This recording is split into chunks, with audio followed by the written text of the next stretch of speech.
games aren't made for us anymore. I've noticed ever since I got into this YouTube gaming thing that there has been a trend of games just not living up to the hype, or in some cases like Call of Duty and the Arkham games, the studios just decided to make super hard pivots, in the process alienating their audience. And I think I might know the reason for this. YouTube, what it do? It's your boy NovaWorld1. In today's video, we're going to talk about just that topic. Why is it that games just aren't what they used to be, seemingly? Or maybe it's a perception thing. Maybe we're all just getting a bit too old. I don't know. I'm 23, but let's get into it. All right, y'all. I'm gonna give you guys my background, my credentials. I used to play games like Call of Duty Black Ops, San Andreas, all the old GTA games, you know, all that stuff. Old Dragon Ball games, things like that. And it seemed like those games were just a vibe. Some of those games that I listed, technically, we weren't even supposed to be playing those games because they're rated M for mature. But we was playing them, whether that be at a cousin's house or whatever. Maybe our parents didn't do their research on the games that they bought us. But needless to say, we was playing those games. I was playing it. You was playing it. We were playing it. Anyways, I think that somehow these games are aging us out. I'm just going to get to the point with this. I feel like games and the things that we used to like as kids, they weren't made for us as kids, if that makes sense.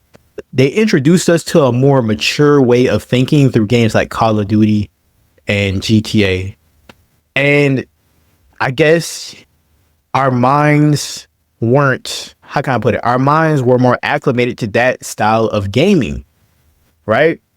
I think game developers and different companies realized this, and they actually started asking kids' parents for permission to play games like Call of Duty. Like, that's a real thing. And one of the first things I noticed when I started back playing Call of Duty, I actually just started back playing Call of Duty like a few days ago. One of the first weirdest things I noticed was they had these weird looking cartoon characters like American Dad, some characters from Beavis and Butthead, things like that.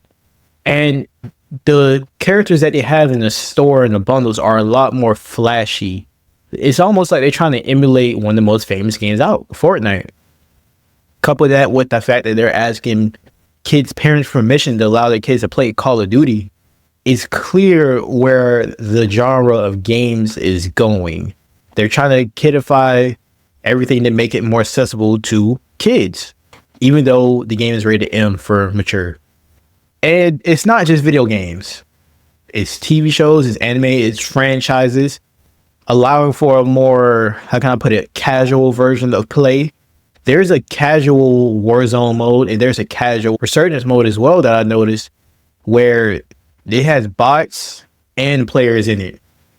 And I get back on multiplayer for the first time in forever of the Black Ops multiplayer, that is, because, you know, in Black Ops it now has a HUD where you can play all the different games, but I was playing Black Ops at this time, and I noticed in the mic I can hear a bunch of kids, like literally kids. They couldn't have been more than 8 years old, 8 to 10 years old. And I was just baffled. I was like, man, kids really be playing this game. I could just hear the kid in the mic just complaining about, I guess, getting killed a lot. But yeah. And here's even more like evidence to this. I didn't really think about it too much at the time, but I have recently been rewatching Dragon Ball Z with my girlfriend. Well, not recently, more like a few months ago. She actually finished Dragon Ball Z. I tried to get her into Dragon Ball Super, and she couldn't get past the first arc because, in her words, and I'm paraphrasing here, it's way too kiddie. It's not as serious as Dragon Ball Z. The stakes weren't high, for real, for real. And I told her, I said, just get to the Goku Black arc. Just get to the Goku Black arc. And then you'll go to Universal Survival Saga arc. And then you're going to like see like what makes it good. And she was like, nah, I can't get past it because it starts out so kiddie. It's not as action packed as Dragon Ball Z. Now, mind you, she watched Dragon Ball and Dragon Ball Z. We watched both Dragon Ball Z. So she kind of understands like, okay, maybe things are going to be a bit slow, but it was just too kidified for her. And the thing that really made me understand like that all these different forms of media are trying to age us out is the fact that I went into the store to grab something, little corner store or whatever, and my girlfriend, I was wearing this shirt that my girlfriend bought me. It was a Goku Black shirt. And I seen this kid, and this kid seeing me, he was like, Goku Black. And I'm like, huh? Kids know who Goku Black is? So I'm like, dang.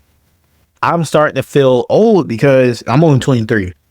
Because it's like, how do kids consume the same media that I do? Like, that's kind of weird to me, you know what I mean? And I'm the type of guy that said, I would never stop playing video games. I'm going to play video games till I'm an old man. I'm going to never stop, watching anime and Dragon Ball Z, things like that. But now I'm thinking I might end up being forced out of it in a way. But let me know what you guys think in the comments about this particular topic. This is more of a yap session, just something I've been thinking about lately with video games in general. And yeah, like, comment, subscribe. I catch you guys in the next one.